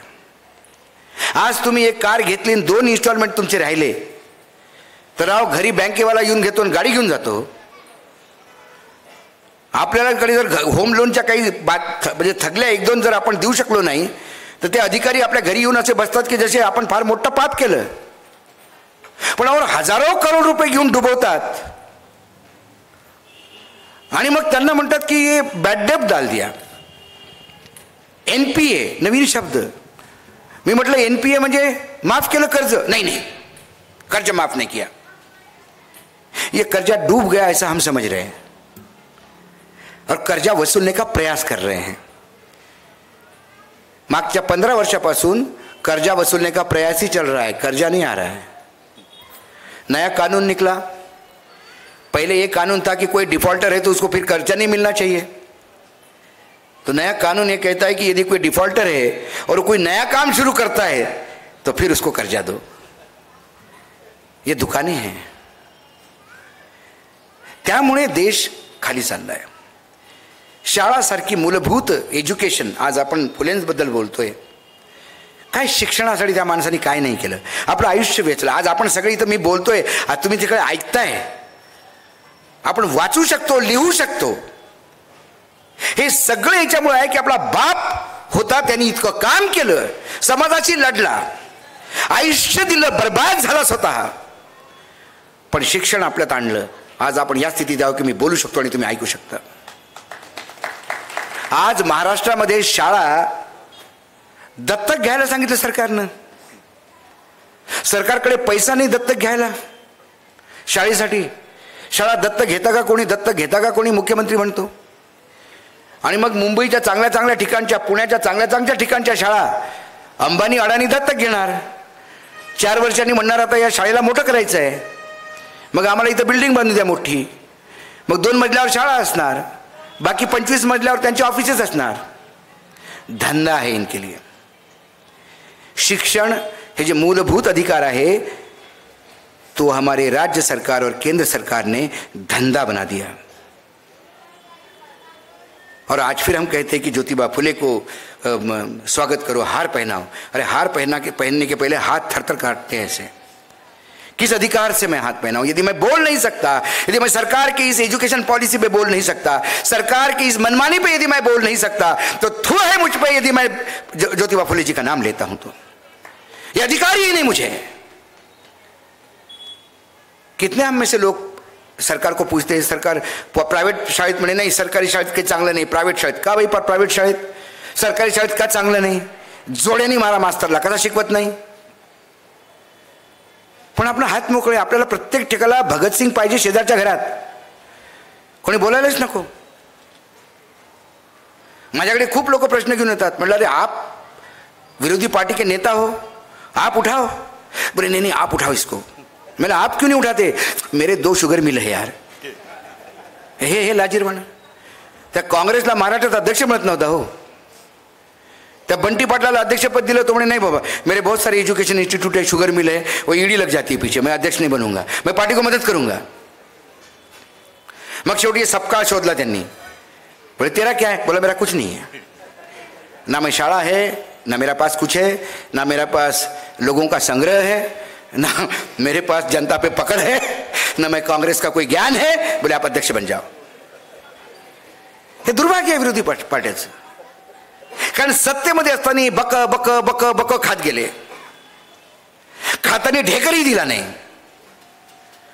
आणि आता ते ईडीला पाहिलं की उलटी येते. जेवढं खाल्लं तेवढं बाहेर पडते. मग ईडी नको. छत्रपती शिवाजी महाराज आमच्या आता उपमुख्यमंत्री म्हणजे पहिले मुख्यमंत्री होते, आता उपमुख्यमंत्री झाले. एकनाथ शिंदे साहेबांचा फार मोठा सत्कार झाला शिंदेंची पगडी वगैरे घालून. आज मला जेव्हा तुम्ही पगडी घातली तेव्हा माझ्या डोक्यावर जबरदस्त भार होता. मी म्हटलं फुलेंची पगडी आहे ती, ज्या फुलेंच्या पादुका माझ्या डोक्यावर असायला हव्या, ती पगडी घेण्याचा या डोक्याला अधिकार तरी आहे का? फक्त मी चांगलं बोलतो म्हणून जर मला असा दिला असेल तर मग त्या पगडीचा अपमान आहे. या पगडीला डोक्यावर घेण्यापेक्षा नेहमी हृदयात ठेवायला पाहिजे. ती वंदनीय पगडी आहे. पण त्यांचा मोठा सन्मान झाला. काय तर म्हणे ते छत्रपती शिवाजी महाराजांच्या विचारांचे. हा माणूस एक ईडीची नोटीस जातो आणि पार्टी सोडून पळतो, हा म्हणून छत्रपती शिवाजींचा आदर्श. काय दुर्भाग्य आहे. महाराज असते त्यांना वाटलं असतं मी कशाला महाराष्ट्रात जन्माला आलो, त्याच्यापेक्षा युरोपला जन्माला आलो असतो तर माझं चांगलं भलं झालं असतं, सुधारले तरी असते लोक. अशा कितीतरी गोष्टी आहेत या देशात. दलित पिछड़ा म्हणजे अजूनही दलित म्हणजे आज आप कहते हो कि अमृत महोत्सव है. अरे कौन सा अमृत, कसलं अमृत? हा विष काल है. आज भी दलित मध्य प्रदेश, राजस्थान, यूपी, गुजरात में जहां डबल इंजनों की सरकार है, आज भी दलित को यदि अपनी बारात घोड़े पे निकालनी पड़ती है और उसके लिए पुलिस प्रोटेक्शन चाहते हैं तो थू है ऐसी सरकारों पे. क्यों दलित घोड़ी पे नहीं बैठ सकता? गुजरात में एक दलित लड़के ने गॉगल पहन लिया तो सवर्णों ने मारा उसको. उत्तर प्रदेश में एक दलित लड़का इंजीनियरिंग कॉलेज से अपने मामा के गांव आया, एक कुएं से पानी निकाला तो उसकी जान ले ली क्योंकि वो सवर्णों का कुआं था. तर मग कसं आपण बाबासाहेब आंबेडकरांचं नाव घ्यायचं ज्यांनी महाडच्या 14 तळ्याला सगळ्यांसाठी ओपन करून दिलं. आजही जर आपण हँडपंपनी पाणी घेतल्यावर जर एखादा मृत्यू होत असेल तर मग हे सरकार करतं काय? याचा अर्थ समाजात ती सुधारणा झालीच नाही. आणि समाजात काही सुधारणा भीतियुक्त असायला हव्यात. पोलिसांचं भय पाहिजे, सरकारांचं भय पाहिजे की नाही याची हत्या केली कोणी का असो ना मला फाशी होईल. पण त्यांना माहित है यूपी में ठाकुरों का राज है. थाने में जाओ ठाकुर मिल जाता है. एक ठाकुर की कंप्लेंट करो उसकी बदली में दूसरा ठाकुर आता है. जिसने हत्या की वो जाके बोलता है थाने में, बोला वो दलित पिछड़ा था, पानी को हाथ लगाया मेरे, मारी डाला मैंने उसको. बोले कोई चिंता की बात नहीं, इनको सबक सिखाना चाहिए. मग ते दलिताचे घरचे लोक जातात त्याच्यावर आरोप लावतात की तुम चोरी करने गए थे वहां पे और खुद ही भागते हुए गिर पड़े और मर गए और आरोप लगाते हो ठाकुर साहब पे. ये मैं फिल्मों की कहानी नहीं बता रहा हूं, ये वस्तु स्थिति है जो मैं आंखों से देखता हूं. और तब दलितों की नेता मायावती चुप रहती है. चंद्रशेखर आजाद बड़ी बड़ी बात करने वाले वो जो चंद्रशेखर है उत्तर प्रदेश में चुनाव जीतते हैं दलितों के नाम पे, वो चुप हो जाते हैं. क्यों चुप होते हैं? आठवले साहब को तो मैं ना दलित मानता, मैं उनको इंसान ही नहीं मानता. आठवले साहब एक फिल्म एक्टर है हमारी चंकी पांडे, बड़े रंगी बिरंगी कपड़े पहन के उलुल जुलुल हरकतें करते रहते हैं, पास्ता नाश्ता ऐसा कुछ बोलते रहते हो. ये हमारे राजनीति की चंकी पांडे हैं. ये दुर्भाग्य है समाज का, ऐसे लोग राजनीति में हैं. दुर्भाग्य है. कल कोई ये कहेगा कि भाई आठवले को दुर्भाग्य कहा, दलितों के खिलाफ बोलता है वानखड़े. मैं आठवले में दलितों की वजह से नहीं, आठवले की वजह से ही मैं बोलता हूं दुर्भाग्य है राजनीति का. एज अ पर्सन मैं बोलता हूं दुर्भाग्य है राजनीति का. क्या दलित समाज में नेता नहीं? एक से एक नेता है. दलित समाज में आप उठ के देखिए, एक से एक आपको आईएएस ऑफिसर भी मिलेगा, उद्योगपति भी मिलेगा, लेकिन उसको आगे कहाँ आने देंगे? क्योंकि राजनीति में चरण चाटने वाले चाटुकार चाहिए, राजनीति में सवाल पूछने वाले लोग नहीं चाहिए, चाहे किसी भी राजनीतिक दल के हो. खड़गे साहब अपने आप को दलित समझते हैं, खड़गे साहब दलितों की बात करते हैं. एक दिन हमने पूछा कि आप जब दलितों पे अत्याचार होते तो आप क्यों नहीं बोलते? तब आप बोले नहीं नहीं, मुझे आप सिर्फ दलितों की नेता मत बोला करो, मैं कांग्रेस का नेता हूं। मैं कांग्रेस का नेता हूं तो फिर कांग्रेस की कल्चर क्या है? क्यों नहीं आंदोलन खड़ा होता? एक भी दलित लड़की की हत्या होती है तो आंदोलन खड़ा क्यों नहीं होता? किसी दलित के मुंह के ऊपर पेशाब किया जाता है तो आंदोलन खड़ा क्यों नहीं होता? सवाल यह है, समाज मर चुका है, वाकई मर चुका है। क्योंकि या तो समाज को इतना दे दो, इतना नशा करवा दो कि उसको पता ही नहीं कुछ। तो जो एक तो इन्होंने राम नाम का जो नशा करवा दिया है, जो हिंदुत्व का ये जो बताते हैं, इनके बाप को भी मालूम नहीं हिंदुत्व क्या है। ये जितने भी करनी सेना और ये जितने भी फटा वो सेना वाले लोग थे, इनको सबको बॉर्डर पे ही भेजना चाहिए था। सही समय था इस बार कि बहुत तलवारें लेके नाचते हो, चले ही जाओ वहां पे। अभी प्रत्येक ठिकाणी कॅश करायचं। आमच्यावर बंदी येते कारण युद्धाचा समय आहे, वेळ आहे, तुम्ही असं बोलायला नको। पण पहलगाम पे जब हमला हुआ तो पाकिस्तान ने एक डिजाइन किया कि इस बार हिंदू पूछ के मारो, ताकि भारत में हिंदू मुसलमान दंगे हो जाए। जब भारत जलने लगेगा तो पाकिस्तान के लिए रोशनी होती है। लेकिन इस देश के हिंदू और मुसलमान भाइयों ने दोनों ने मिलकर पाकिस्तान के प्लान को फेल किया। लेकिन उस पाकिस्तान की मदद कौन कर रहा था? कौन एजेंट है पाकिस्तान के भारत में? सही मायने में हमारे न्यूज चैनल जो लगातार ये बोल रहे थे हिंदू बोल के मारा, हिंदू बोल के मारा, हिंदू बोल के मारा। बंगाल का बीजेपी का वो नेता शुवेंदु अधिकारी, वो लड़की जिसका पति मर गया, महिला, वो रो रही है, उसको बोले हिंदू बोल के मारा, बोल हिंदू बोल के मारा, बोल हिंदू। कोई चैनल ये दिखाने को तैयार नहीं कि जो लोग बचे हैं वो मुसलमानों की वजह से बचे हैं। लोगों को कंधे पे बिठा बिठा के जो लोगों ने पोस्ट लिखे हैं हिंदुओं ने, एक बीजेपी का नेता है उसने लिखा। जब वो पोस्ट लिखा तो मैंने कहा कि न्यूज लॉन्चर पे ये पोस्ट पूरा पढ़ के दिखाओ। कोई ऐसा इंसान नहीं होगा जिसके सीने में जरा भी दिल है, उसके आंखों से पानी नहीं निकलेगा। उसने कहा कहां रखूंगा मैं, कहां एहसान, किस जन्म में, कितने जन्म लूंगा इसके एहसान चुकाने के लिए कि मेरी पत्नी और बीवी पीछे छोड़नी पड़ी। पत्नी ने कहा कि तुम बेटे के लोग निकल जाओ, ये महिलाओं को नहीं मार रहे हैं, तुम भागो। वो आदमी कहता है कि एक घोड़े वाले ने, मुसलमान ने मेरे बेटे को कंधे पे लिया और वो 18 किलोमीटर दौड़ते होटल पहुंचा। रास्ते में मैं थक के गिर गया। मैंने कहा कि तू एक काम कर, मेरा बेटा एड्रेस बता देगा, तू उसको घर पहुंचा देना, ये अकेला वारिस है मेरे परिवार का। उसने कहा साहब आपके वारिस को भी कुछ नहीं होगा और आपको भी कुछ नहीं होगा। वापस आया, उसको उठाया और उसके हाथ से खींचते हुए ले गया। एक पैसा नहीं लिया उसने। उसको कहा कि आपके पास कुछ खाने की व्यवस्था है, नहीं तो मैं भी कुछ घर से ले आऊं। उस मुसलमान को दिखाने में शर्म आती है आपको? एक मुसलमान काम अच्छा करता है तो उसको दिखाने में शर्म आती है क्योंकि वो मुसलमान है, आपको सूट नहीं होता। केरल के एक गांव की कहानी है। केरल में बहुत हिंदू मुसलमान करते ना ये लोग। केरल में एक गांव है जहां गांव की जो ग्राम देवता है तिची जत्रा असते, तिची पूजा आहे, 3 दिवसाची तिची यात्रा आहे। तो तिच्या यात्रेचं निमंत्रण देण्यासाठी तो देवीची जी पालखी आहे ती चर्चमध्ये जाते रविवारच्या दिवशी। चर्चमध्ये रविवारची परेड झाल्यावर त्या पालखीला चर्चच्या आतमध्ये घेतलं जातं। हिंदू पद्धतीने त्या चर्च तिची पूजा करते आणि मग म्हणते की आम्ही सगळे ख्रिश्चन भाऊ बंद आम्ही देवीला येणार। आणि मग ते जाऊन त्या देवीला पूजा करतात। आणि आपण इथं ख्रिश्चनांना मारतो, कन्वर्जन किया कोई भी ख्रिश्चन दिखा पीट इसको।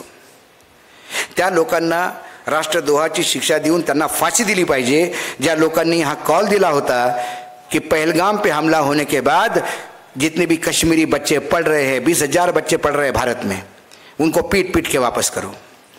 और चंडीगढ़ के लोगों ने बच्चों को पीटा है और लोगों को वापस भेजा है। यदि वो कल बच्चा जाके बंदूक उठाएगा तो उसके जिम्मेदार चंडीगढ़ के लोग नहीं तो कौन है? कौन है? बच्चे को बीच में एजुकेशन, जो सेकंड ईयर इंजीनियरिंग में पढ़ रहा है, एमबीए में पढ़ रहा है, उसको भगा दिया आपने क्योंकि कश्मीर में लोग मारे गए हमारे। किसने मारे? औरंगजेब ने संभाजी महाराज की हत्या की, सारा दुनिया जानती है। उसके बाद संभाजी को गाड़ दिया औरंगाबाद में। क्या उसके बाद तारा रानी का समय नहीं था?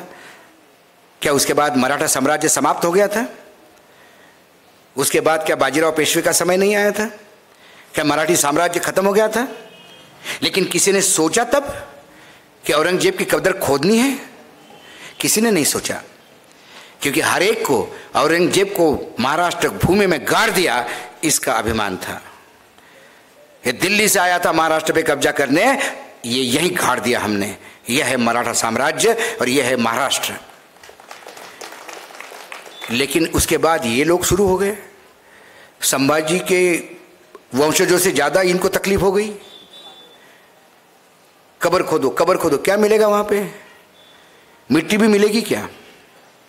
ये जो कब्र खोदो बोलने वालों की यदि अपने इनका घर का इतिहास देखा जाए तो इनमें भी 10 गद्दार मिलेंगे आपको।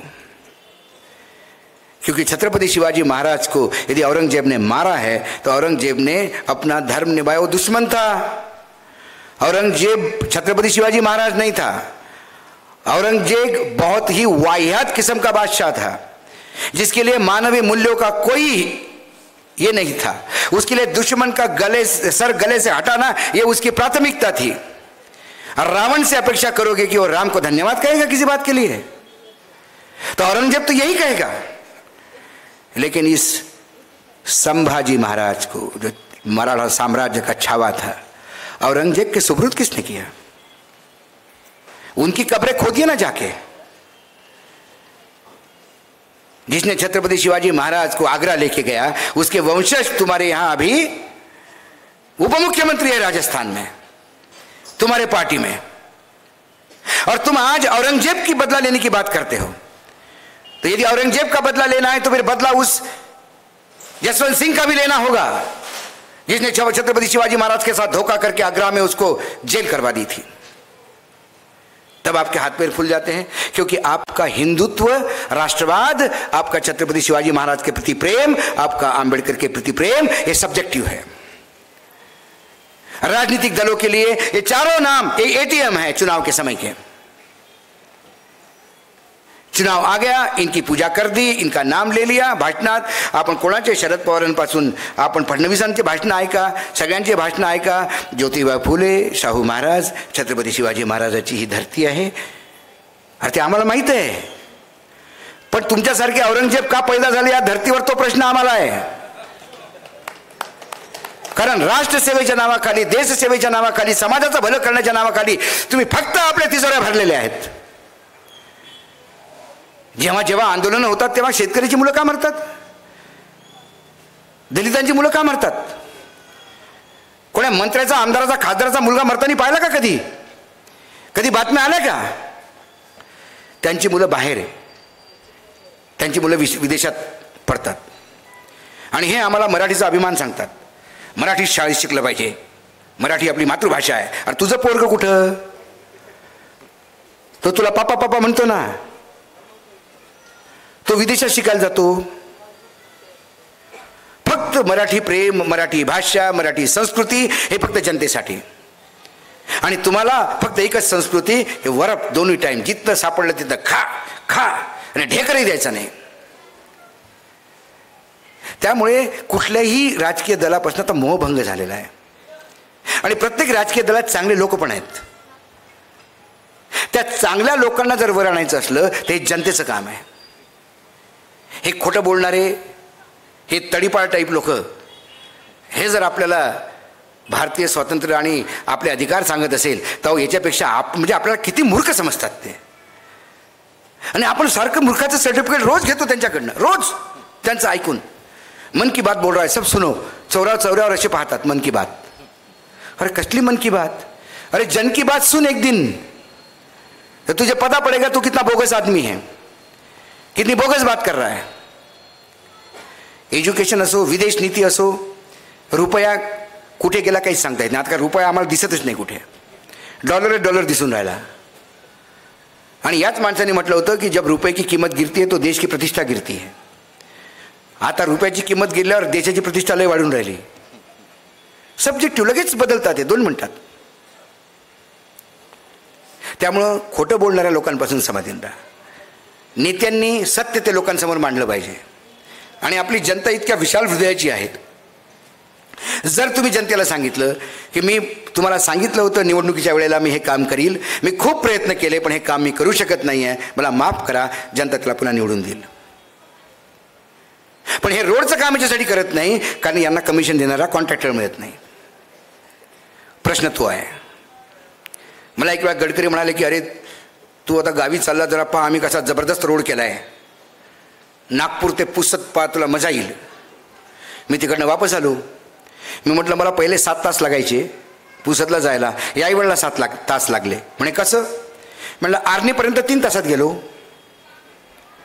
आर्णी दिग्रज पुसद 4 तास. म्हणे हो तो रोडच कोणी तयारच नाही म्हणे बनवायला.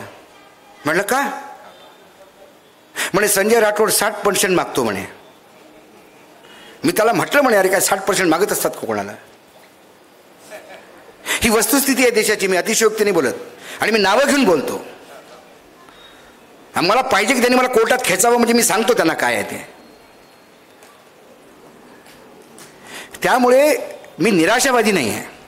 माझी आशा मी तुमच्यात पाहतो. या देशाचा भाग्योदय आहे. हे ग्रहण लागलेलं आहे देशाला 2014 पासून. ते ग्रहण उठवायला पाहिजे. अटल बिहारी वाजपेयींचं सरकार होतं पण ते असं राज्यघटनेला पायदळी तोडवत नव्हतं. अटलजीचं सरकारही होतं, खोटं बोलणारं नव्हतं, थापा मारणारे नव्हतं. अटलजीचं सरकारही होतं, खोटे आकडे देणारे नव्हते. अटलजीचं सरकारही होतं पण मशीनमध्ये कधी हेरफेर केला नाही.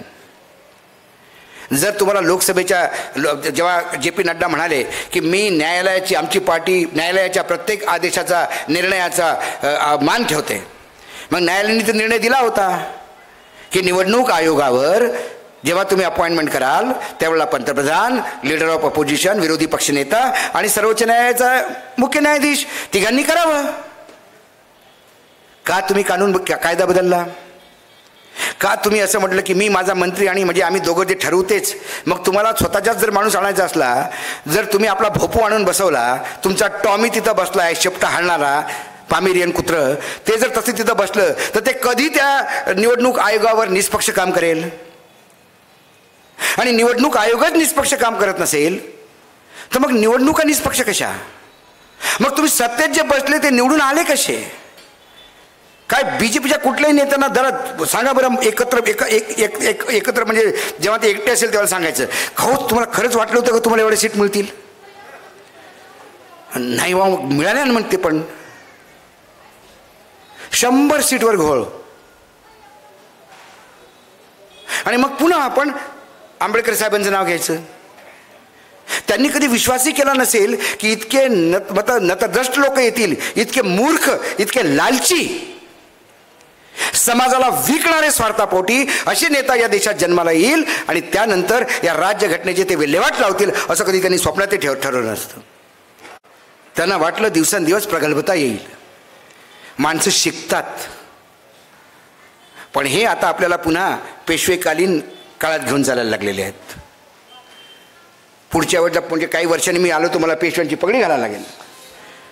म्हणाला फुलांची पगडी अहो ठेवा, कुठे फुले राहिले? आता झाले ना, आता पेशवाई आली आमची. हीच गोष्ट महाराष्ट्रात पेशवाईच चालू आहे.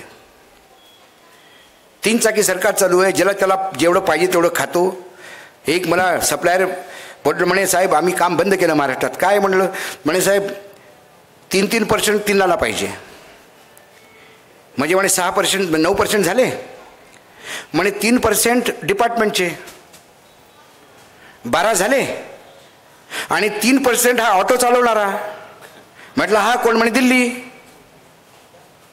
15% मागतात. जिथे म्हणे 3%ची जागा नाही तिथे 15% कसं द्यायचं? स्वतःचं ऑफिस विकल्यापेक्षा ऑफिस बंद केलेलं बरं, प्रॉपर्टी तर आमची आहे. ही वस्तुस्थिती आहे. वर्षानुवर्ष फंड पडलेले आहेत, कारण कामं होत नाही, कारण कमिशन देणारा सेट होत नाही. वेळोवेळी प्रत्येक कर्मचारी, आता तुमचे कॉर्पोरेशन्स असो, म्हणजे जिथे हात घालाल तिथे भ्रष्टाचार मिळतो. आणि हा भ्रष्टाचार आपण सहन करतो, आपल्याला माहीत असून सहन करतो. आपण ऐकतो, तुम्ही मला म्हणता की सगळे अहो तुमचं यूट्यूब आम्ही खूप ऐकतो, पण मला कित्येक वेळा विचार पडतो, ऐकून फरक काय आहे? ऐकून काय फरक पडतो? निवडणुका जेव्हा रिझल्ट आले त्यानंतर मला महाराष्ट्रातले रिझल्ट आल्यावर मला एक जण म्हणाला, बीजेपीवाला, अरे अशोक जी अब तो सुधर जाओ, अब तो महाराष्ट्र की जनता ने भी बोल दिया. मैंने बोला मशीन ने बोल दिया. अरे कुछ भी हो, सत्ता में तो आ गए. तो बोले अब क्या करोगे? मैंने बोला महाजी शिंदे का डायलॉग नजीब को दिया था. जब महाजी शिंदे जख्मी होके गिरे थे बुराड़ी घाट पर, तब उसने बोला पटेल अब क्या करोगे? और बोले बचेंगे तो और लढेंगे. तो लढाईचा प्राण घेऊन आम्ही आलेलो आहे. तीच अपेक्षा तुमच्याकडनं आहे. प्रत्येक व्याख्यानमाला येऊन ऐकून जाऊ नका. मला माझा व्हिडिओच्या लाईक आणि शेअर नकोत. मला लाख लोकांनी पाहिलेला व्हिडिओ नको. मला फक्त ते व्हिडिओ ऐकून 10 लोकांचं जरी मत परिवर्तन झालं तर मला वाटेल मी जन्मात सार्थक झालं. एका प्रायमरी टीचरचा पोरगा आहे मी. माझा बाप रिटायर्ड झाला तेव्हा त्याला 2,500 रुपये पेन्शन होती. कंदिलात शिकलो, तटपट्टीच्या त्या सकाळी शाळा झाडून तटपट्टी टाकून मी शिकलेलो आहे. त्यामुळे आता जी मॅच स्थितीमध्ये आहे ती मला वाटलं माझ्या बापाने कधी आयुष्यात स्वप्नही पाहिलं नसेल. हे मग विमानात बसलं पोरगं, मोठ्या हॉटेलमध्ये राहील, खूप देवाने दिलं, आणि मी पुन्हा त्या स्थितीत जायला तयार आहे. मी 2,500 रुपये महिन्याला पुन्हा जीवन जगायला तयार आहे, जर समाजात परिवर्तन होत असेल तर. म्हणून मी घाबरत नाही. आता अध्यक्ष म्हणाले की आम्हाला भीती वाटते. अरे कशाची भीती? हे भेळकट आपल्याला मारतील का? यांच्यासारखे भित्रट नसतात कोणी. कारण जो समाजाला समोर जायला घाबरतो त्याच्यापेक्षा भित्रट कोणी नाही. जो प्रेसच्या पत्रकारांच्या प्रश्नाला समोर जायला घाबरतो त्याच्यापेक्षा भित्रट कोणी नाही. जो लोकांपासून तोंड लपवतो त्याच्यापेक्षा भित्रट कोणी नाही. पहलगामला हल्ला झाल्यावर पहलगामला जायचं सोडून बिहारमधल्या निवडणुका जो करतो त्याच्यासारखा भित्रट कोणी नाही. पहलगामला झाला होता ना, 19 तारखेला तुमचा होता ना प्रोग्राम, 22 तारखेच्या 4 दिवस अगोदर. का रद्द केला प्रोग्राम हा प्रश्न विचारला तर राष्ट्रद्रोह की बात हो कर रहे हो अशोक जी. कैसे कर रहे हैं? प्रधानमंत्री का दौरा कैंसिल क्यों हुआ 19 तारीख को? ना पीएमओ बता रहा है, ना होम मिनिस्ट्री बता रही है, रेलवे का कार्यक्रम था वो बता रहे हैं. चैनल वालों ने बताया, सूत्रों ने बताया कि हवामान खराब था. तो हवामान खराब था तो एडवाइजरी होनी चाहिए थी. कारण जेव्हा टूरिस्ट प्लेस पर हवामान खराब होता है तो वहां पे एडवाइजरी होती है कि टूरिस्ट बाहर ना निकले. तो मतलब हवामान क्या सिर्फ प्रधानमंत्री के लिए खराब था क्या? और टूरिस्ट मर जाए तो जाओ, बर्फ में गिर जाओ मर जाओ, पहाड़ गिर जाए तो उसके नीचे मर जाओ, प्रधानमंत्री को बचाना है. नहीं नहीं, ऐसा नहीं. मतलब वेयर इज एडवाइजरी. तो क्या आपके पास इंटेलिजेंट इनपुट था? और इंटेलिजेंट इनपुट था तो फिर हल्ला कैसा हुआ? इसलिए मैंने चाहे देशद्रोह का मुकदमा चले, चाहे जेल जाना पड़े, पहलगाम का हमला होने के बाद सबसे पहले जो इशू हमने उठाया, सुबह सुबह हमले की खबर आते से ही जो वीडियो पे हमने किया, मैं और मेरे एडिटर चित्रांश ने, हमने कहा ये पुलवामा 2 है क्या? क्योंकि पुलवामा हुआ, होने दिया या करवाया गया, यह प्रश्न आज भी अनुत्तरित है. आज भी इसका कोई जवाब देने को तैयार नहीं है.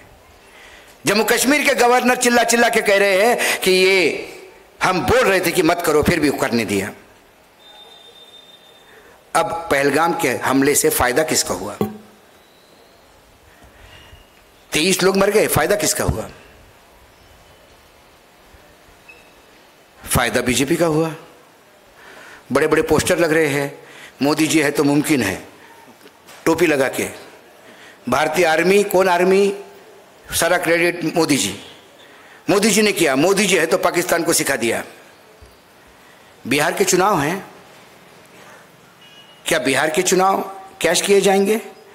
और यदि इनमें जरा भी थोड़ी इज्जत होगी, ज़रा भी मर्यादा होगी और ज़रा भी थोड़ी कुछ शर्म बची होगी तो फिर पूरे चुनाव में कभी पहलगाम का और पाकिस्तान के इस युद्ध का जिक्र नहीं करना चाहिए। लेकिन हर रोज करेंगे, हर रोज करेंगे। वहां पहलगाम के लोगों की अर्थीयां उठी नहीं थी तो इन्होंने जाके बिहार में जाके ललकारा कि जवाब देंगे हमले का। वो बोलने के लिए आपको पहलगाम जाना चाहिए था।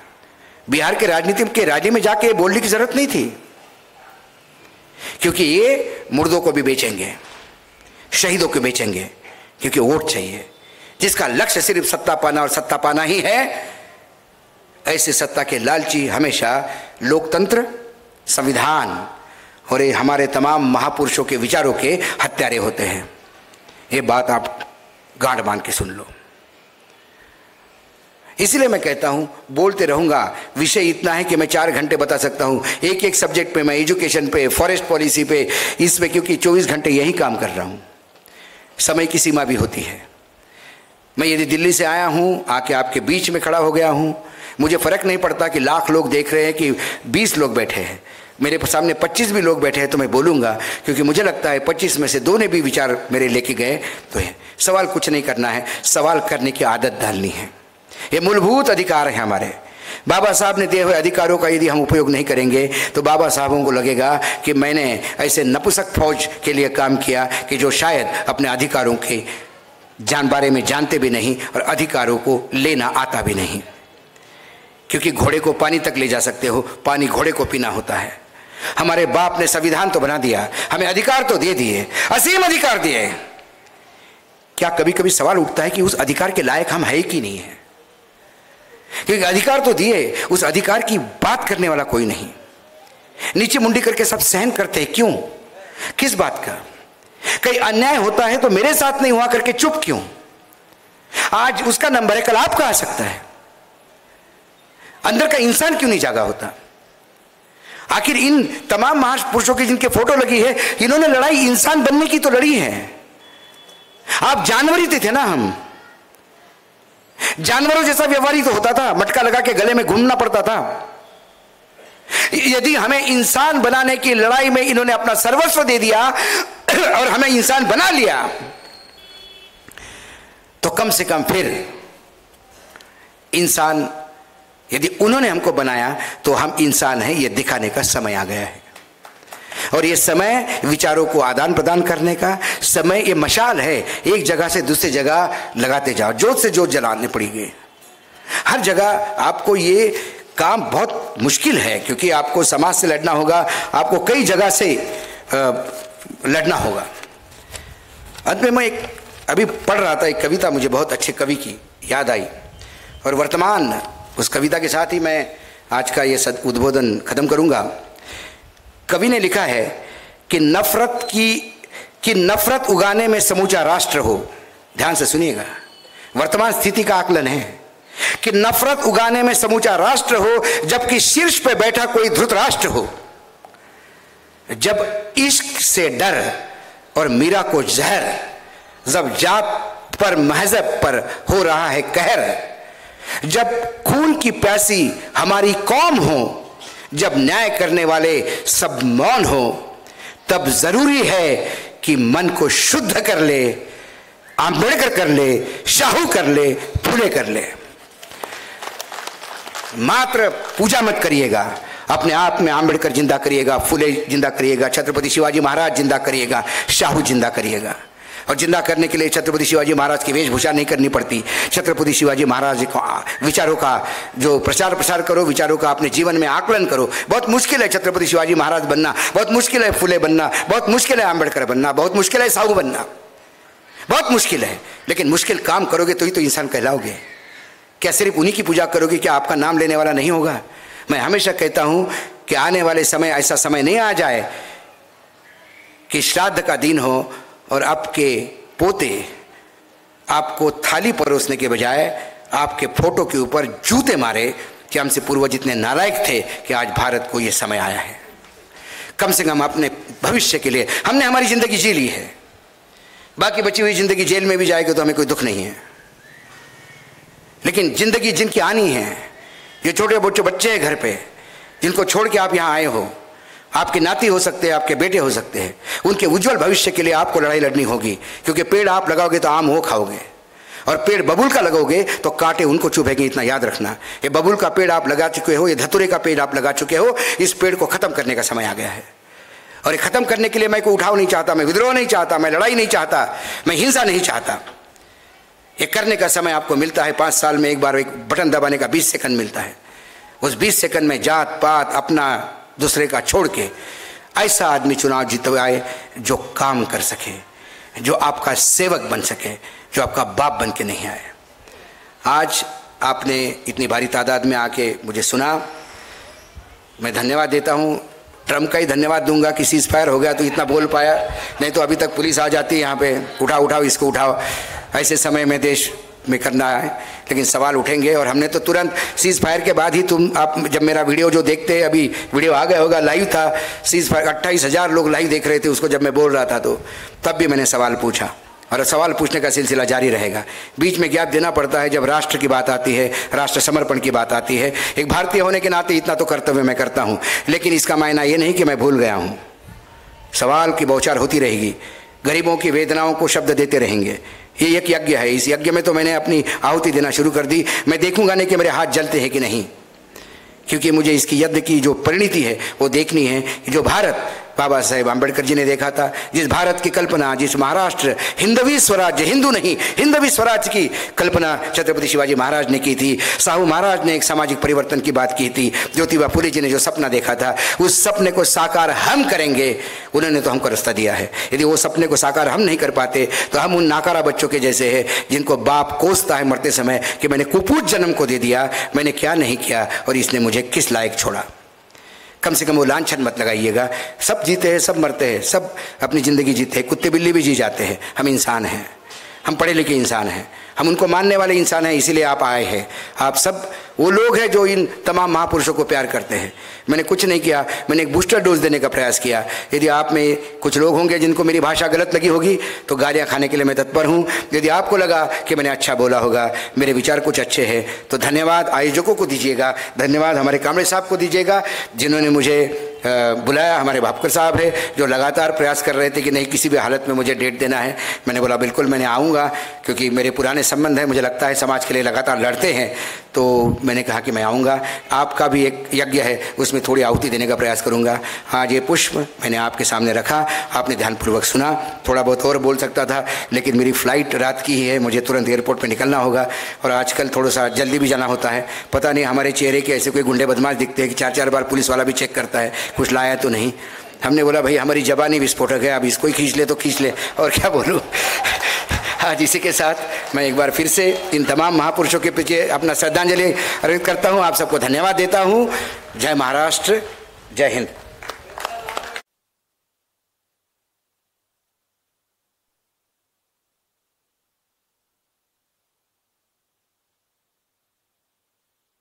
हॅलो, अतिशय सुंदर असं व्याख्यान सरांचं झालं आणि निश्चित पद्धतीने आपल्या सर्वांना आपल्या कर्तृत्वाची जाण सरांनी करून दिली। सर या ठिकाणी आले, त्यांचं मनापासून या ठिकाणी आभार व्यक्त करतो। आपण सर्व मान्यवर जागरूक नागरिक या ठिकाणी वेळात वेळ काढून आलेले आहात। आपल्या सर्वांचं आभार या ठिकाणी व्यक्त करतो। उद्या याच वेळी याच ठिकाणी डॉक्टर हेमंत देसाई सरांचं व्याख्यान या ठिकाणी होणार आहे, जे राजकीय विश्लेषक आहेत, ज्येष्ठ विचारवंत आहेत। महाराष्ट्राची दशा आणि दिशा या विषयावर यशवंतराव ते देवेंद्र या विषयावर ते बोलणार आहेत। तरी सर्वांनी उद्या या ठिकाणी 7 वाजता उपस्थित राहावं अशी विनंती आयोजकांच्या वतीने आपल्याला करतो। आजचा व्याख्यानाचा कार्यक्रम या ठिकाणी संपला असं जाहीर करतो। धन्यवाद।